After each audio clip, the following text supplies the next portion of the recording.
So hello everyone. In last class we have seen this bidirectional associative memory, and we see that it's heteroassociation memory. That means there are two pairs, say vector A and vector B, and they have different dimensions. So when I want association between two vectors of different dimensions, then we use bidirectional associative memory. So how to encode information into this and how to decode information into this. So basically we saw yesterday how to retrieve information. That means I will apply some input and then I will iterate through the two layers, and when the output is settled down we will stop the iterating. So that is how we recall it. And but there is a weight associated, or weight matrix rather, associated with this circuit. So the weights are stored in W matrix, and we use transpose of that. So these two matrices, one is here, the other one is here, are needed to store the association. Now how it is stored? It's very simple. We use this outer product formula. We take vector A and then we multiply with B transpose, that is the vector which is associated with A, and we keep on doing, say, addition of these pairs which I want to store. So like this. If there are P number of pairs, then I have this structure. Now in short I can write this as summation I equal to 1 to P AI into BI, say, transpose. Okay, so this is very simple to obtain this weight. Then you just take transpose of this weight matrix so that you will get the other weight vector.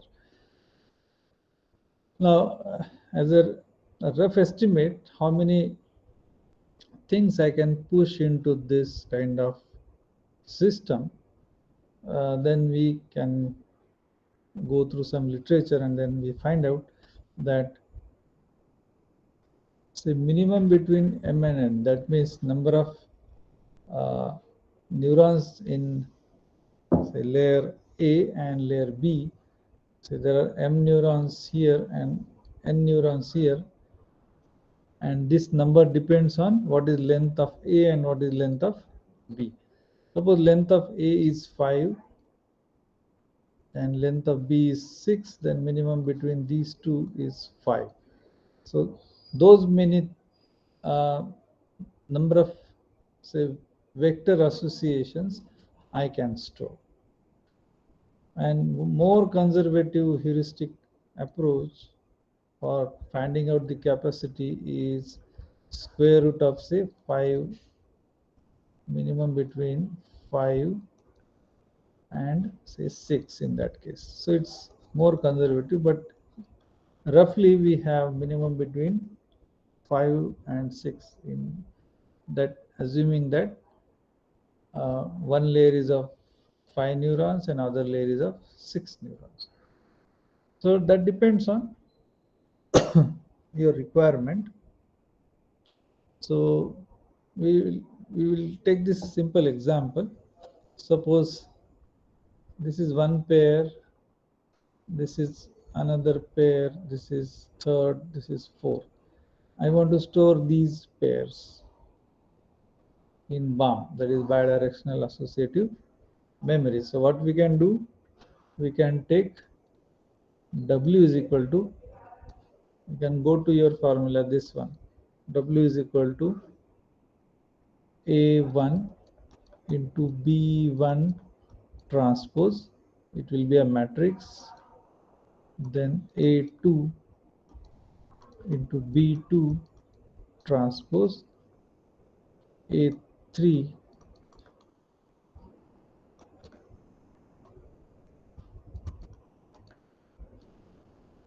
Okay, so there are 4 products, outer products to be solved. So these are big vectors. You have to write properly and then multiply. So you will get individual 4 matrices here, and then you will add them. So if you add them, this will be the resultant weight matrix. So this is the weight matrix of your circuit. So you can try with some package like MATLAB or Python and try to find out this matrix. Now suppose we have this A2 vector which was given to us for storage. My expectation is that when I supply A2, it should supply me in return B2. Okay, that means the association of A2 is with B2. So if my circuit starts with a vector, initial vector A2, then it should land to B2 and settle down. So that is what is expected. Now suppose instead of A2, I provide a distorted version of A2. Okay, if I provide intentionally some distorted version of A2, and then I expect B2 should come out. Okay, so how to do that basically? So this is my initial input. Okay, and then you find out so this input will go here. So this is given to you, so you will multiply with W transpose A, so that will give you B here. So you'll get this B, you pass through this product, that is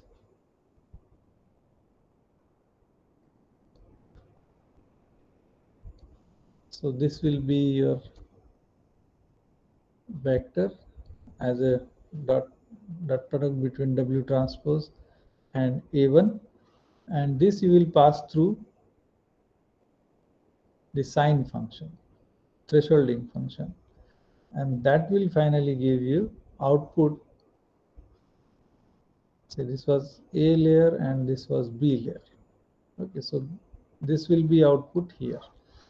Now this you will feed back, you'll multiply with W and you will again calculate. Okay, so that will give you new value of A, and you pass on that through activation function, it will give you new value of output here. So this you will keep on repeating. So finally you will find that after A5 things are getting settled. Okay, so you are getting settled here. There are no changes in the output. So that will be your final output of the network.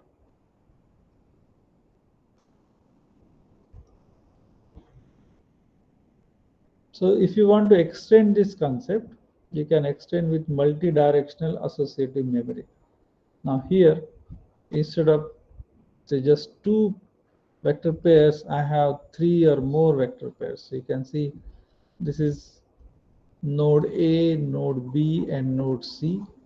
So vector A is associated with B, B is associated with C, C is associated with A.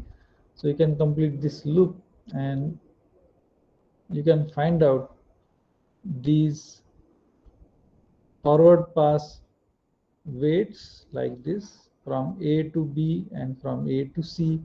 Then you get reverse pass weights, that is W transpose AC, and here W transpose AB. Similarly, from B to C, if you want to move, so you'll get WBC or WCB, and then reverse is W transpose CB. So this you can easily compute using same formula.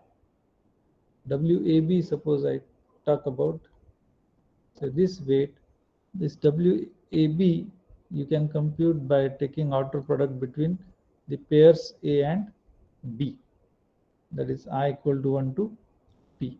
Similarly, you can find out relation between C and B by computing this outer product A and C by this, so that this complete circuit is designed, and you can just start from any vector and you can land to any other vectors. Say this is my A1 vector, this is my B1 vector, and this is my C1 vector. So this is my one sample.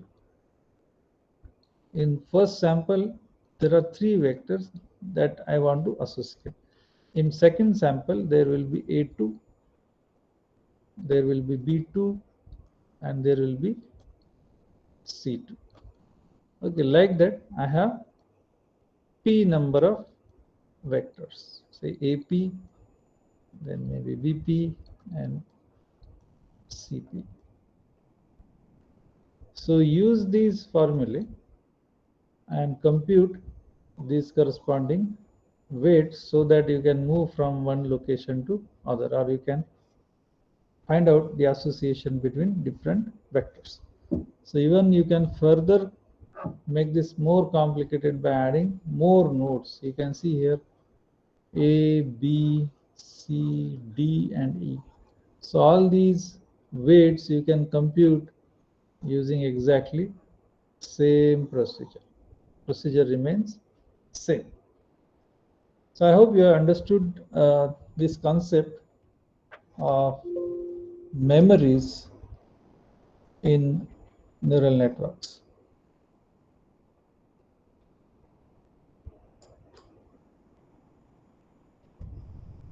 Now let us move to the concept of CNNs.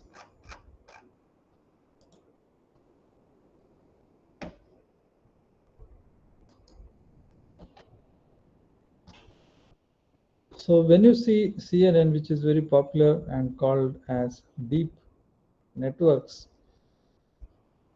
so almost everywhere now it is being used as a default tool. One has to use that and then decide the other things.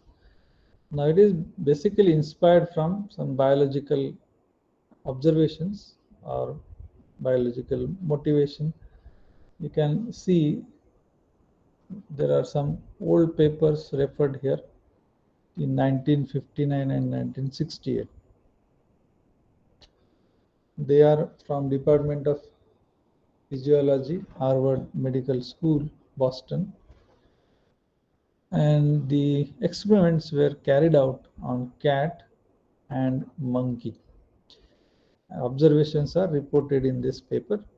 So the brain signals from monkey and cat are being observed for some stimulus. Now the basic experimental setup was like this.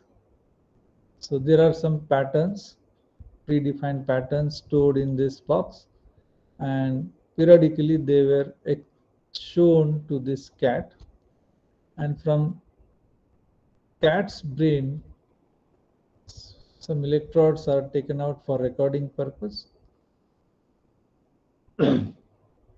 They are from different location. Okay, so what is observed, suppose I present this kind of strip to this cat, certain electrode is getting activated. Okay, for this particular strip you can see, say group E of neurons is getting activated. Say it is designed for particularly this kind of, or it is trained basically for this kind of strips or this kind of orientation. It is observed that there is other group of neurons which is getting fired when it sees this type of strip. Okay, so for different uh, orientation, it is observed that different kinds of neurons are getting activated. That means we can say that our brain is divided, or neurons are divided into subgroups, and they are getting activated for different kinds of orientations. Okay, so inspired from this, the concept of CNN has appeared. So the cells can be categorized as simple cells, complex cells, or hypercomplex cells, with response properties very similar to those previously described in the cat. So there is a sensitivity to change in stimulus orientation that is observed. A small portion of cells are also, you can say, excited for colors. So they are responsible for colors. So there is a tendency for cells to be grouped according to symmetry of responses to movement. In some regions, the cells respond equally well to the two opposite directions of movement of a line. But other regions contain a mixture of cells favoring one direction and cells favoring the other direction. So this is being observed in that experiment. Now we will take inspiration from this and try to develop a network, and that network is well known as CNNs, convolutional neural networks. So the concept was proposed in 1995 by Yan Li-kun and Yosho Benju. So they have introduced the concept of convolutional neural network in 1995, but you will see the practical use started that way very recently in 2009 or so. So there is a huge gap between the discovery of CNNs and actual use of CNNs. Okay, so why? Because of hardware requirements. Okay, speed of computer and hardware requirement, that because the computations are huge in CNNs, so those in those days computers were not that good. That's why it took a lot of time to trigger. Now this is the architecture LeNet 5 proposed by Yoshibenji and Jan Kurli. Now what they have done, they have input as image directly. So this is a 32 by 32 image, very small.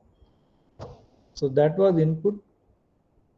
Now this group, C1 group, is 28 by 28 by 6. That means there are 6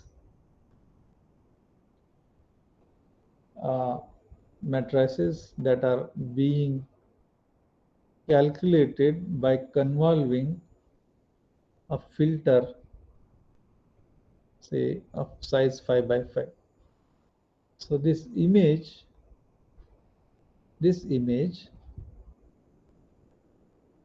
was used as input, and a mask of 5 by 5 was used to obtain the first image.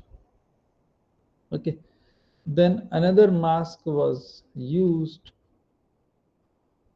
to obtain this second image. Like that, I have 6 different filters, 6 different masks. Okay, so I will use this template, the template number 1, to obtain image number 1.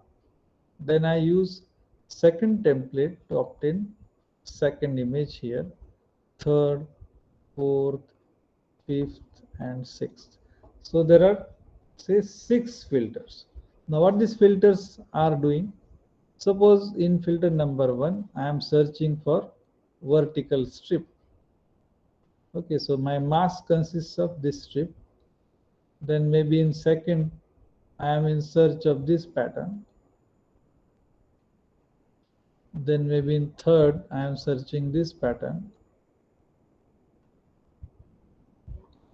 fourth maybe horizontal, maybe mixture of these two, I don't know. This is also possible, and maybe some this type of structure. Okay, so I'm just giving some example. So such type of filters are with me, and I am searching whether this given image has this pattern at any location. So what we do, we take the input image and we search by placing these templates in this image. Okay, so we will just move on this image these templates, standard templates. So such 6 standard templates are there with me, so that's why this is 6 here. Okay, so I will obtain 6 images from the original one image. So what this 6 image consists of, it will have a peak value at a location where this pattern exists. That means for image number 1, for this image, suppose I keep, just 1 second, I need to clean this.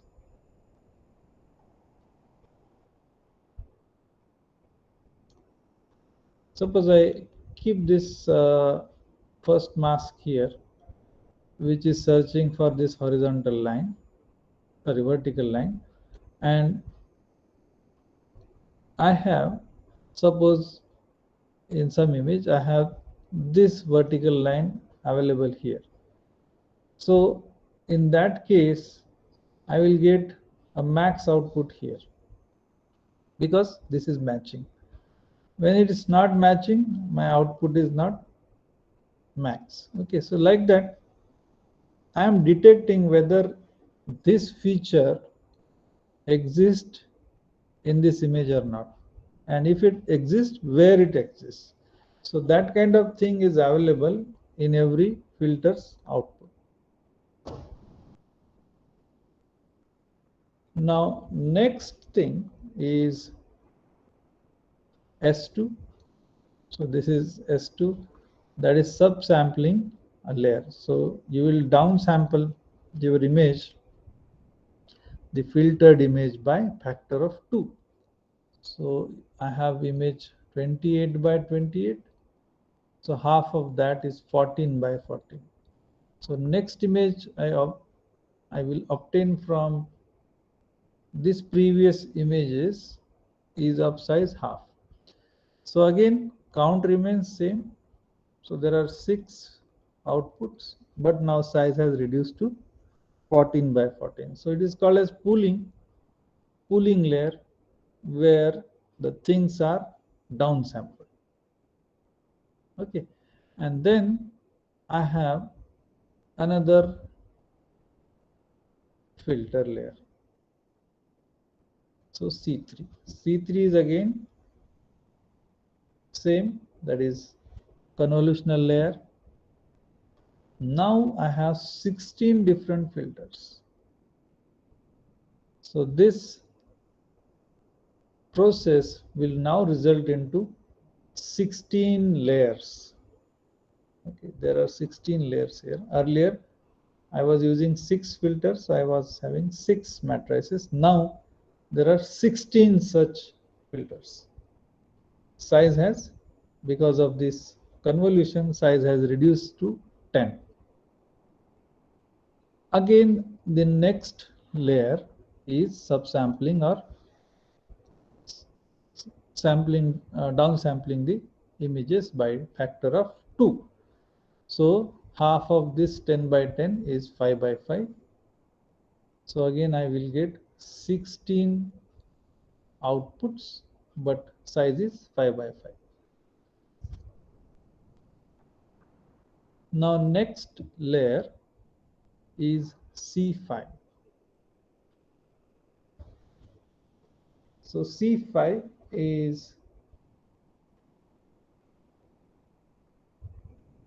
of size just 120.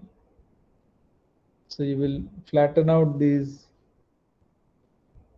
filter outputs and you will get this 120. Okay, so you have now reached to this circuit which consists of full connection. So here you will get normal neural network. The last, you can see, 3 layers are normal neural network, that is fully connected. So we will see more details. Time being, just try to understand what is this. So this is your normal neural network that we have seen in chapter 4. So this is here. Only thing is, if you compare with our normal network, suppose I have this network. So this is your input.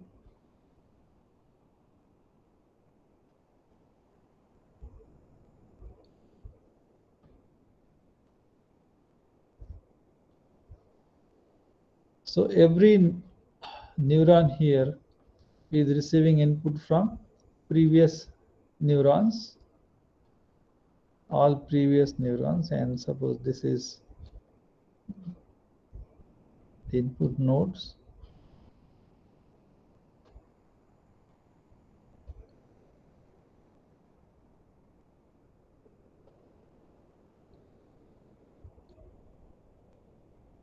So this is called as fully connected network. That means every neuron here, say here, is receiving all information from previous nodes. So every neuron in this layer is receiving all, say, outputs of previous layer. So like that, there is no missing connection here. So everybody is connected to everybody. So that is why it is called as fully connected network. Now here, as the input, what we connect some X, which is a feature vector. Okay, this was a feature vector, and it was your duty to obtain this feature vector from given data. Okay, or from your problem domain. What you want to extract, or which kind of feature you want to extract, it was your headache. Okay, so network will learn only when you extract features from the domain and then you apply training algorithm here. So this is called as handcrafted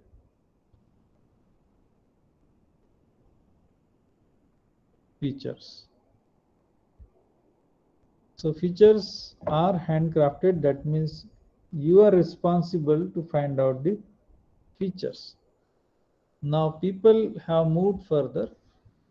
What they have done, they have discovered a mechanism which will extract feature of a given, say, image automatically. Okay, say this was my 8 feature. Of this 8 are being extracted from this point to this point. Okay, it is duty of this part of the network to calculate proper features for given input. Then the remaining part of this network is do the normal classification job. Okay, so what is, in short, it is so CNN network can be divided into 2 sections actually. First one is convolutional filter section, and the second one is normal neural network, which is basically a classifier.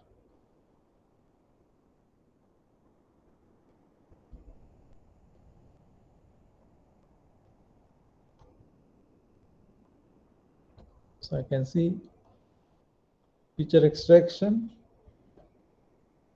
and then this is given to classifier, and this is input. So we can divide our structure into two sections. One section is feature extraction, the other section is normal classifier. Now you can see in this example, so this is a LeNet implementation, and this number 4, even though it is distorted so much, is correctly being classified as 4. You can see here distortion for digit 2, it's heavily distorted, still the system answer is 2. So this is a very powerful concept, and you can also see this as these layers as, suppose I have these layers. Suppose you want to recognize some, say, face. So maybe this is face, and the first layer of filters are basically extracting, suppose, some basic low level features. Maybe this is responsible for this eye, maybe this is responsible for eyebrow, maybe this is responsible for nose, maybe this is responsible for lips, and maybe this is responsible for say such kind of face shape or circular shape. Now the next level of filters are basically doing a combination of these features, whether this combination is existing or not.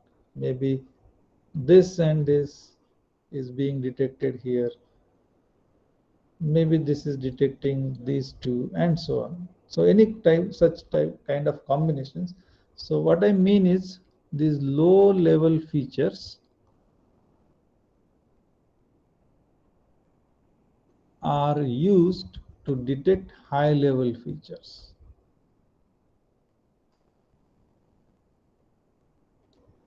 Okay, and such things you can keep on increasing. So what is task of this low level feature is to identify some small important features in that particular image, and what is duty of these higher level filters is to search for combination of these low level features. Okay, say suppose I take the case of 4 here. Say some filter is searching for this line, the other filter is searching for, say, horizontal line. Then you have higher level filter that may be detecting this combination. Okay, so that may be the higher level where this portion and this combination of this is being detected.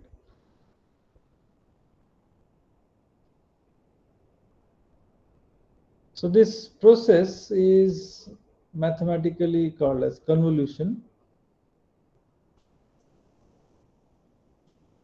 Actually, it's not that kind of convolution that we see in maths. It's directly, if you want to see the meaning of that, even though the name of network is convolution, the process carried out is correlation.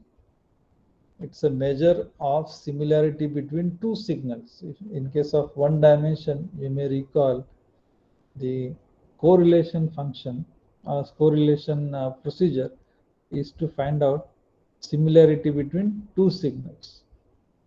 So convolution is is a mathematical operation used to express relation between input and output of an LTI system. It relates input, output, and impulse response of an LTI system. So actually, this is totally different, but since they look similar, this correlation and CA convolution operation, they look similar. The thing is that we call the operation as convolution in neural networks, but actually it is correlation. Suppose I have signal xn here and yn, and you can see if I use the correlation process, now you can see this was signal A and this is signal B. So when signal A and B, so this B is now being shifted from say left to right. At this position, you can see this shape is getting matched here.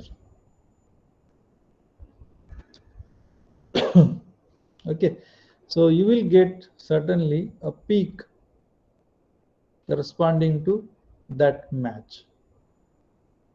So you may have a match here and then you may have a match here.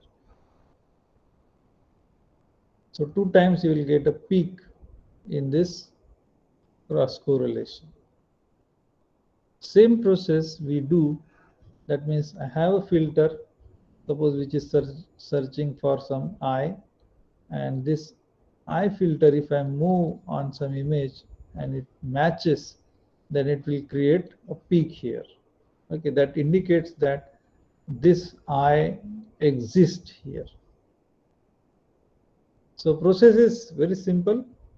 Say this is my image and say this is my filter, a 3x3 filter with 1010 combination. So what we do, we put this mask over this image and take the product. Say 1 into 1 plus 1 into 0 plus 1 into 1 plus 0 into 0 plus 1 into 1 plus 1 into 0, like this. Okay, so there are 4 positions where product exists, for others it is not. So I will write here 4. Now I move this mask to next position. Now you will see that here there is a match and the match score is 3. Then I move further, then again I have this match at 4 positions, so I will get 4 here. So if you convolve from the top most position to bottommost position here, you will get a convolved feature. Okay, so convolved feature is here, which is of size 3x3. The output size is given by the input size, that is height and width, minus the size of the convolution kernel. Okay, so to obtain the size of output after convolution, you can use this. Say this is 30 by suppose 30, then, and say convolution size is 3x3, then this will be 30 minus 3 plus 1 into 30 minus 3 plus 1. So that will be the size. So it is 28 by 28, like this.